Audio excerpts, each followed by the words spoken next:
Voilà, merci beaucoup Junior Bemba. Avant qu'on prenne notre sujet, notre thématique du jour, j'aimerais quand même de suivre cet élément qui, depuis les prononcés du verdict de la haute cour militaire condamnant à mort l'ancien président Joseph Kabila, est basé sur les faits palpables qui lui sont liés, lors d'une interview accordée à Olivier Monakouba et aussi à José Kindenda. Maître Patrick Tamboué a estimé que ce verdict est très rationnel. Donc je vais vous laisser l'écouter quelques 3 minutes et puis nous allons revenir pour prendre maintenant notre thématique du jour. La peine de mort prononcée contre l'ancien président Joseph Kabila par la haute cour militaire a été analysée objectivement par Maître Patrick Tamboué. Dans son analyse, le juriste congolais a éclairé l'opinion publique sur des faits palpables qui ont conduit à cette condamnation qui, selon lui, paraît très rationnelle. Tous ces milliers de morts qui sont décriés à Goma, à l'est du pays, à cause de cette agression qui a pris une ampleur vraiment déconcertante.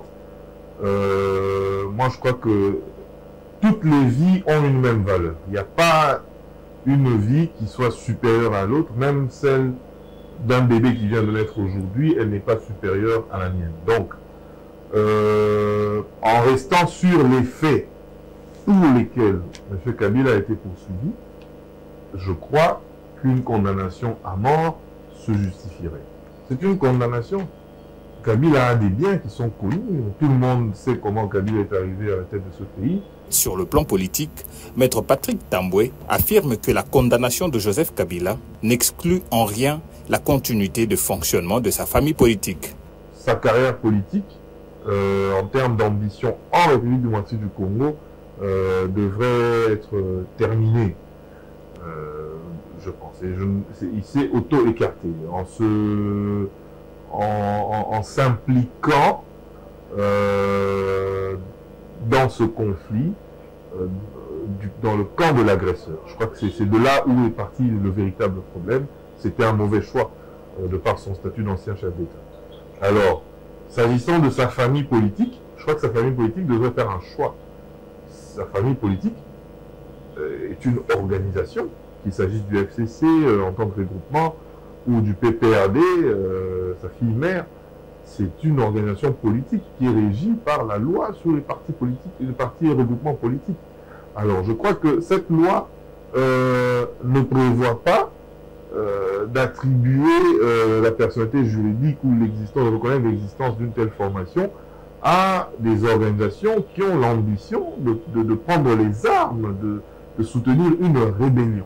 Sur le plan international, en faisant allusion au pourparlers de Doha, le prononcé du verdict de la haute cour militaire n'entrave en rien les efforts de négociation pour la recherche de la paix, martèle Maître Patrick Tamboué. M23 est un mouvement rebelle, l'AFC M23.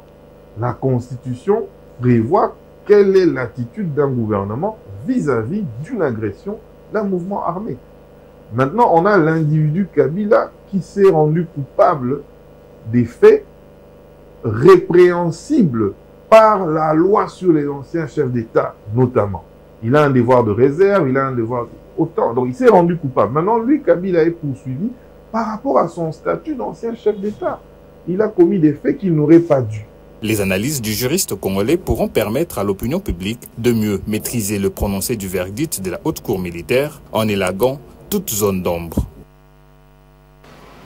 Voilà, merci beaucoup. Vous venez là de suivre cet élément, donc vous avez compris l'utilité. Global Gateway Forum, l'allocution du chef de l'État à ces forums, cela a coulé beaucoup d'encre et salive. On a voulu commencer avec cela les vendredis passés, mais la gestion belliqueuse de l'électricité en RDC nous a fauchés. Alors, M. Emmanuel Mouengue, de retour, bonjour et bienvenue. Bonjour Monsieur Hervé, bonjour à tous nos téléspectateurs, bonjour à notre aîné ici sur le plateau.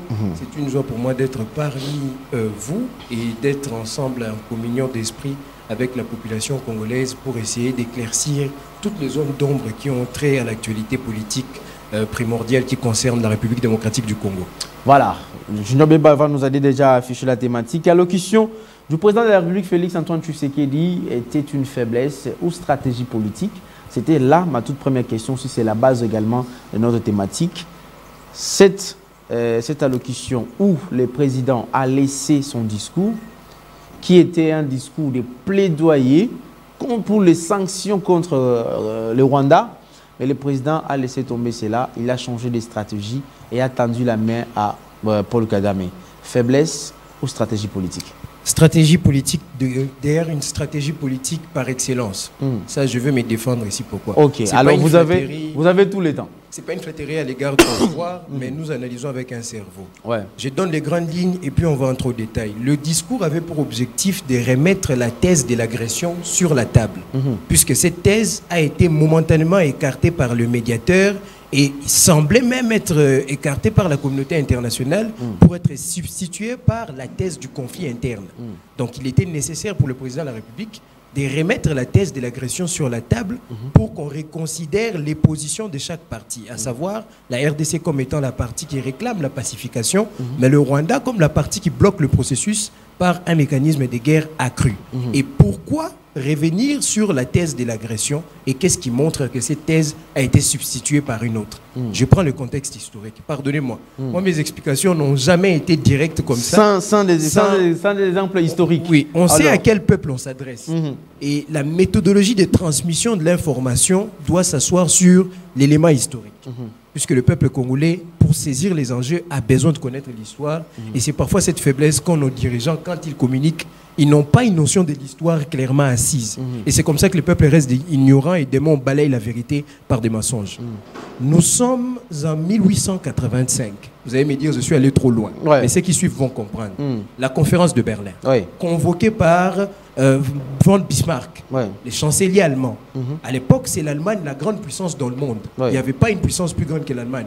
Et surtout en Europe. Elle est la première puissance industrielle du moment. Elle exploite tout ce qu'il faut pour pouvoir atteindre le développement. Et c'est elle qui va régir les rapports entre les États européens. Dans le cadre de l'exploitation de l'Afrique, c'est l'Allemagne qui va jouer l'arbitre, puisqu'il y avait des conflits entre les différentes organisations, notamment, vous avez vu avec l'AIA et consorts, et tout ça. On devait se partager l'Afrique et le plus fort devait faire en sorte que ces partages respectent la puissance de chaque État. On devait partager l'Afrique sans les Africains. Sans les Africains. Et précisément, l'élément clé, c'est le conflit dans les bassins du fleuve Congo. Donc, c'est la République démocratique du Congo, dans son ancienne forme, qui était l'objet même de cette conférence, qui a réuni 14 États, dont les États-Unis. Mais les États-Unis n'étaient pas venus, l'Amérique n'était pas là comme un acteur majeur. On partage le Congo. L'Allemagne va se servir des nations européennes pour mieux exploiter les ressources de l'Afrique. C'est comme ça qu'on va vous faire les frontières congolaises. Et on va même prendre Léopold II, qui a des origines d'ailleurs allemandes, pour pouvoir gérer, être comme un étant un dirigeant régent des richesses du Congo.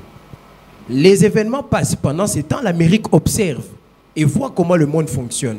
La deuxième guerre, la première et la deuxième guerre mondiale vont être les éléments qui vont faire en sorte que les États-Unis se placent au-dessus de tout le monde.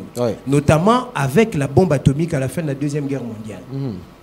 L'uranium était pris au Congo, à Chikolombo et au Katanga.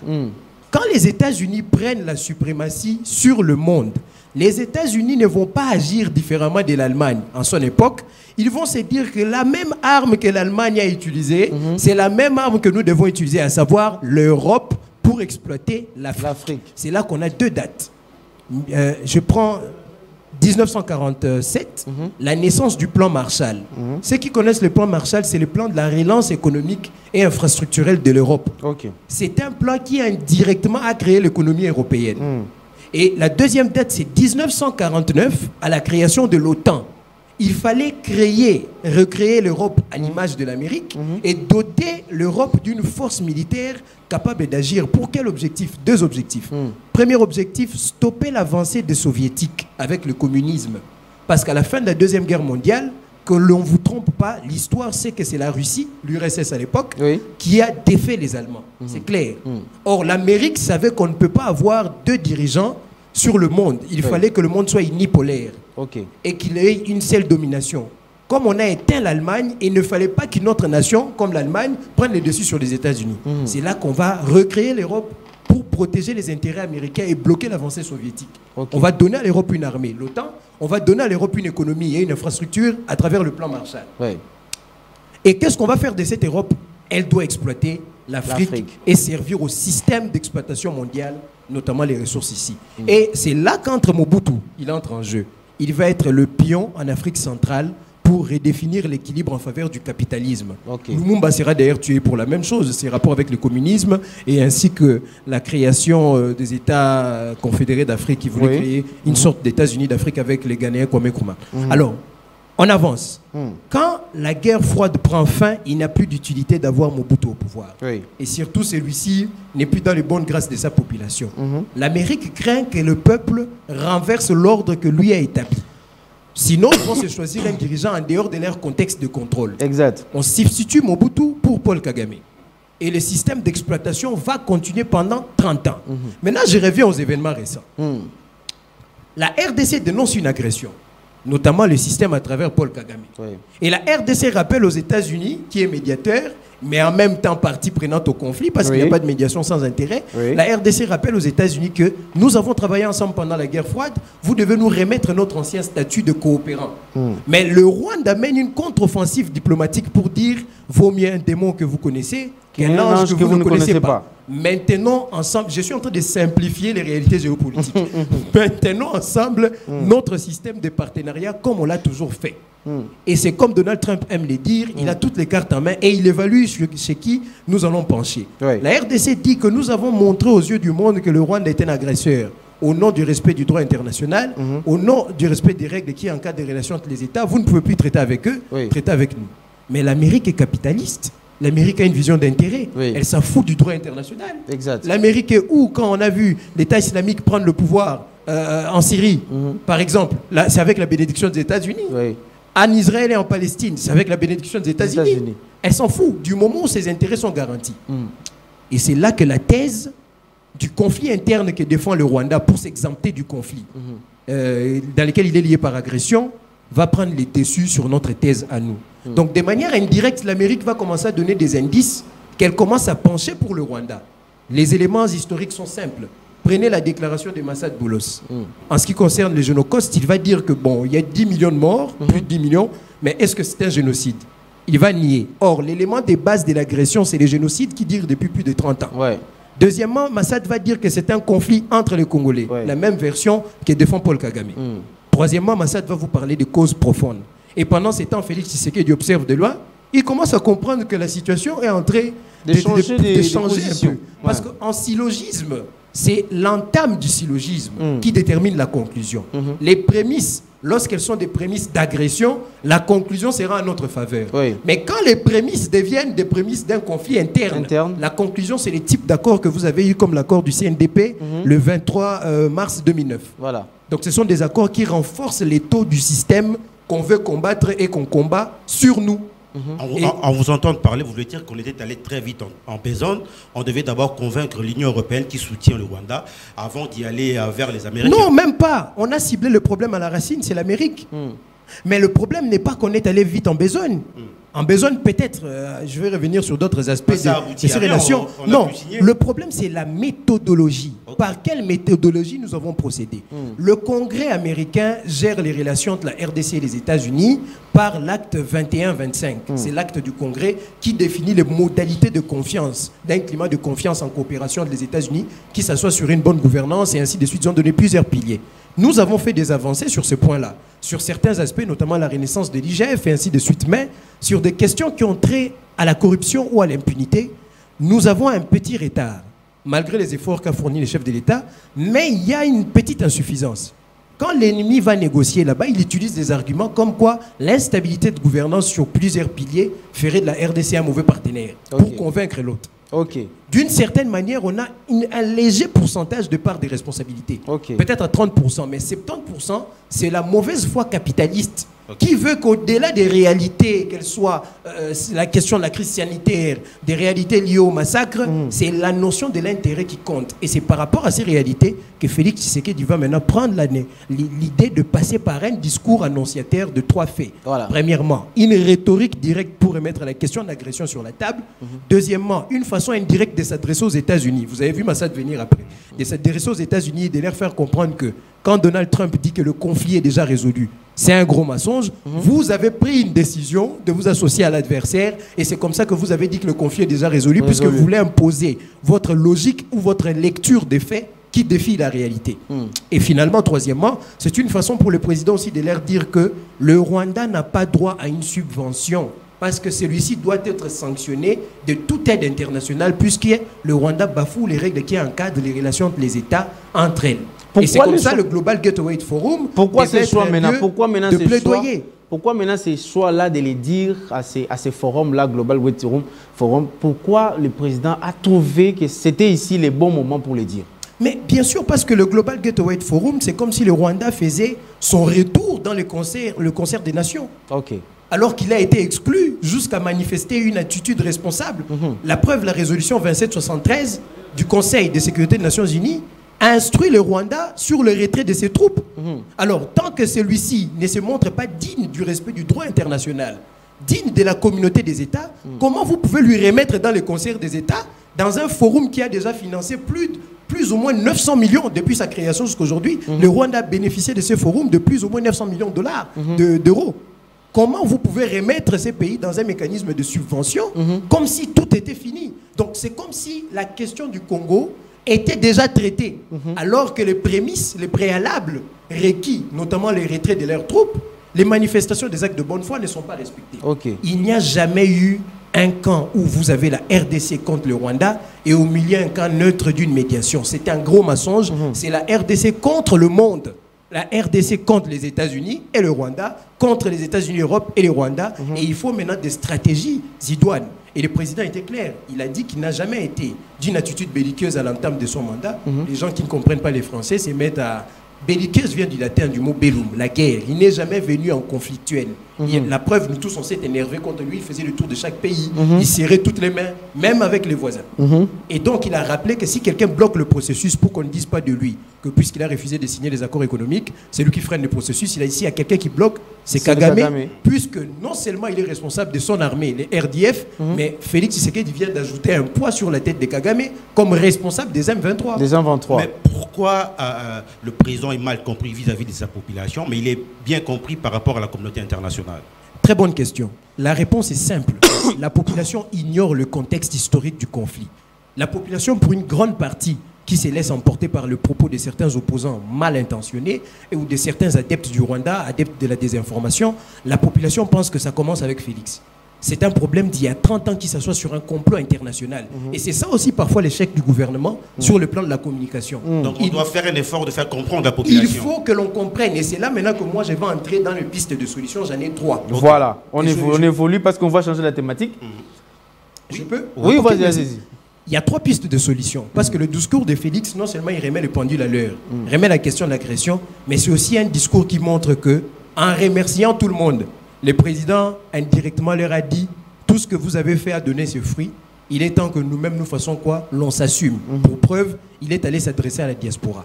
Juste après, avec son peuple. Après avoir fini de parler avec eux, c'est pour les conclusions. La première option, puisque l'Amérique ne peut pas accepter par bonté de cœur de faire un revirement ou une transition d'un système vers un autre, c'est un médiateur puissant d'ailleurs, il fait ce qu'il veut. C'est la même manière qu'il traite le conflit RDC, c'est la même manière qu'il traite avec l'Ukraine, parce que là-bas, il traite avec l'agresseur, il définit ses cartes, on impose à Zelensky. Il voit d'abord ses propres intérêts. Si Poutine et Donald Trump se sont vus en Alaska, c'est pour définir une nouvelle carte de l'Ukraine dans laquelle les territoires qui vont entrer entre les mains des Russes, notamment les minéraux du Donbass, les territoires du Donbass, vont aller en grande partie aux Américains et aux Russes, et l'Ukraine va garder les restes s'il veut éviter le conflit. Et s'il ne veut pas, l'Amérique croise les bras et l'Ukraine s'est fait détruire, et ce que l'Ukraine ne peut pas donner par un accord, l'Amérique va les prendre par la force à travers la Russie. C'est le même mécanisme qu'on impose aux négociations avec la RDC et le Rwanda. C'est un rapport de force. C'est un rapport, merci, c'est le mot diplomatique. C'est un rapport de force. Maintenant, comment rééquilibrer les rapports de force par les rapports de contrainte? Mais il faut jouer avec les intérêts géopolitiques. Il y a 2 blocs. Le monde n'est plus unipolaire. Vous avez le BRICS d'un côté. Ça, c'est la première option que moi je donne, c'est l'alignement mondial.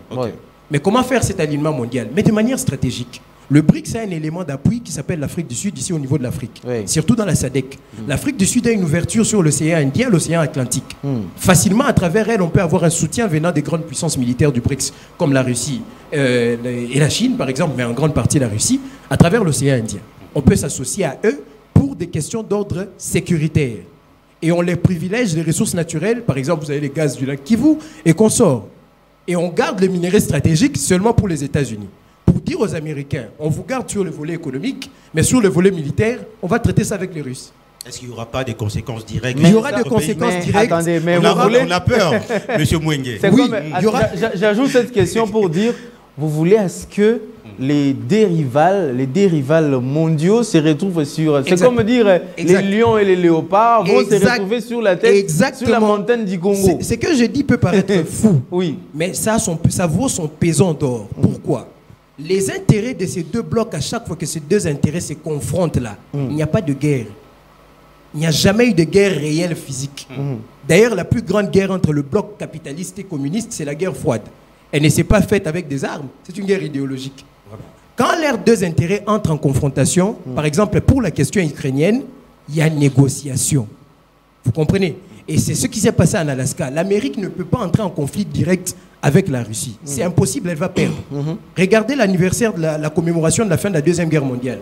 La Russie, la Chine et la Corée du Nord ont fait un défilé militaire à Pékin. Je pense que c'était à Pékin en Chine. C'était une façon de lancer un message aux Américains pour dire que la date qui a consacré votre suprématie au monde devient celle qui consacre notre suprématie à nous. Quand la Russie entre en guerre contre l'Ukraine, la Corée du Nord envoie des troupes. La Corée du Nord est une nation nucléaire. Et les États-Unis, ils savent très bien que sur le plan nucléaire, ils ne font pas le poids. Sur le plan militaire, en effectif, ils ne font pas le poids. Donc c'est la négociation. Si on amène une confrontation entre les intérêts de ces deux blocs ici, le bloc qui défendra nos intérêts aura beaucoup plus d'influence sur l'autre bloc pour que ça pense en notre faveur. Troisième solution. On doit être du bon côté. Ça, c'est la deuxième. Voilà, allons-y au troisième. Ce n'est même pas ma première, celle pour laquelle je pense, mais c'est une option à ne pas écarter. Voilà, la troisième. deuxième. Maintenant, la deuxième option, ça c'était la première, c'est la guerre existentielle. Et c'est là que moi je soutiens. La guerre existentielle, c'est la meilleure des options. Le Rwanda, par la guerre existentielle, a fait de sa guerre la guerre d'un peuple pour leur survie. Nous, on n'en est pas encore à ce niveau-là. Le seul moment où on a essayé de toucher le point de la guerre existentielle, c'était en 1998. Quand Mouzé a dit à la population, prenez-vous en charge. Et on sait que le Rwandais garde un mauvais souvenir de ces jours-là. On les a massacrés dans cette ville.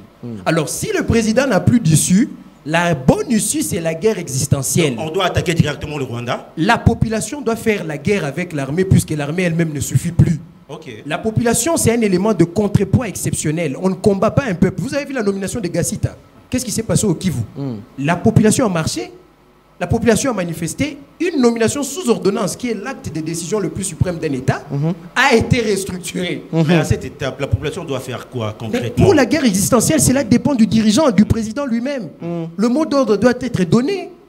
La socialisation de la population à la guerre. Et cette guerre existentielle, pour qu'elle marche, doit être associée à la thèse de la guerre sous-régionale qu'Ndaïchimi est défendée. Rappelez-vous que le président, dans son allocution, a rappelé que le problème, au-delà de ne pas être un conflit interne entre les Congolais eux-mêmes, c'est un problème de la sous-région. Or, la notion du conflit de la sous-région nous amène à la notion de la guerre sous-régionale. On peut s'associer au Burundi, on peut s'associer à l'Afrique du Sud, on tente une riposte parce que dans la sous-région, personne ne prendra la défense du Rwanda. Ça, je le dis. L'Ouganda ne le fera jamais. Vous savez pourquoi? Actuellement, le Rwanda est vu comme le démon. Mais le vrai démon, c'est l'Ouganda. Tout a commencé avec eux. Mais l'Ouganda reste en retrait. Mais lui vient dire qu'il a de bonnes relations avec le Congo. On le sait qu'ils sont complices. Mais personne. Le Rwanda est complice. Exact. Mais lui-même n'affiche aucune complicité en dehors des déclarations de Muhoozi. Mais l'Ouganda est le vrai problème de tout ça parce que tout part de lui. Et l'Ouganda ne voudra jamais s'associer dans une guerre de défense avec le Rwanda, malgré les prétendus accords qu'ils ont ensemble. Alors, ça ne se fera pas. Pour que les publics la ne guerre se perdent pas. c'est la guerre d'un peuple. Et vous savez comment on peut réussir ça? Tout commence par l'idée. L'idée devient une idéologie. L'idéologie devient la conscience collective. Et puis la conscience collective devient une révolution. Comme l'avait dit Mouzé Laurent Désiré. Exact. Elle sera longue, populaire. Et la victoire viendra que lorsque le peuple portera la guerre jusque chez l'ennemi, vous verrez qu'il n'y aura pas un seul endroit où il y aura un M23 vivant ici. On va les massacrer un par un et la communauté internationale, sous la panique, va demander au président d'arrêter. Troisième. La troisième proposition, si Félix Tshisekedi ne veut pas de deux options que je donne, qu'il prenne la troisième, maintenir la pression contre les États-Unis, mais en utilisant sa population. Rappelez-vous que les sanctions sont venues lorsque nous avons marché brûler des ambassades. Alors si on crée la dynamique interne derrière le chef de l'État et on maintient une position ferme, l'Amérique peut être dans une situation d'impasse où elle est obligée de se plier à nos exigences. Mais attention, c'est aussi une attitude dangereuse.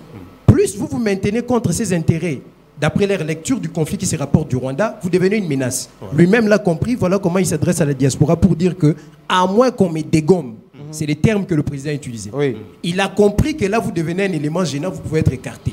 Comment il peut construire cette dynamique interne? Mais c'est simple. L'opposition est une opposition versatile, événementielle et qui est en proie aux événements de buzz. Il faut casser cette fausse opposition pour la remplacer par une opposition réelle.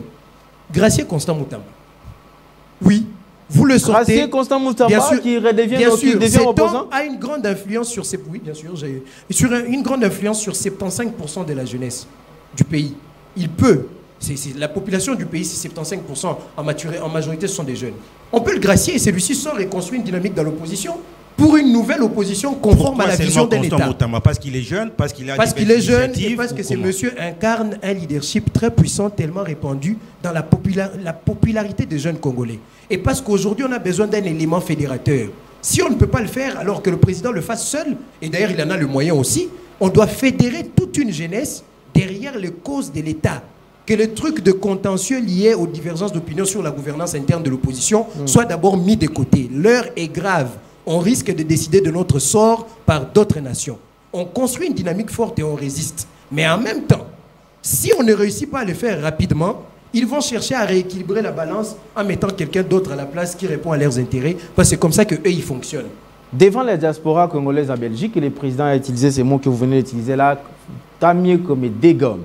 C'était parce qu'on lui avait posé la question concernant les dialogues. Il a dit « Je ne ferai jamais ces dialogues-là selon leur format, notamment l'Église catholique, qui veut à ce que les belligérants soient aussi participants de ces dialogues, donc les rebelles actuellement soient aussi participants de ces dialogues. » Comment est-ce que vous trouvez ces lectures? Très bien. Pas là aussi encore un autre blocage? L'une des plus belles questions après celle de l'aîné dans l'émission, c'est la question que vous posez. Oui. Qui finance les activités de l'Église catholique? Le Rwanda? Oui, monsieur Fulgence Mouteba l'avait dit. Le Rwanda... Non, mais en passant par là, ils ont été quand même soutenus. La France et le Rwanda. Ouais. Vous ne comprenez pas que c'est tout un système mondial. Je vais donner la position de l'Europe, dont la France est membre, dans les conflits. La thèse du conflit interne, n'est-ce pas que sa résolution en syllogisme, c'est le fameux dialogue qu'ils veulent là, entre Congolais? Mais c'est ça. Justement, quand l'Amérique vous dit que c'est un problème interne lié à Massad Boulos, c'est que la conclusion vous renvoie à ce que l'Europe va faire de ce que l'Amérique dit à travers la SEMCO. Et pourquoi seulement utiliser l'Église catholique? Mais parce que c'est une église qui est politique depuis la nuit des temps. Cette église a servi l'intérêt occidental. J'aime cette voix qui parle. Cette église a colonisé l'Afrique. Je suis désolé les catholiques, gardez votre foi en votre Jésus, mais moi je parle de l'histoire. Léopold II n'a pas envoyé des hommes armés seuls, mais il a envoyé des hommes armés de Bible pour nous donner une version de l'église catholique sur ce que c'est un bon esclave.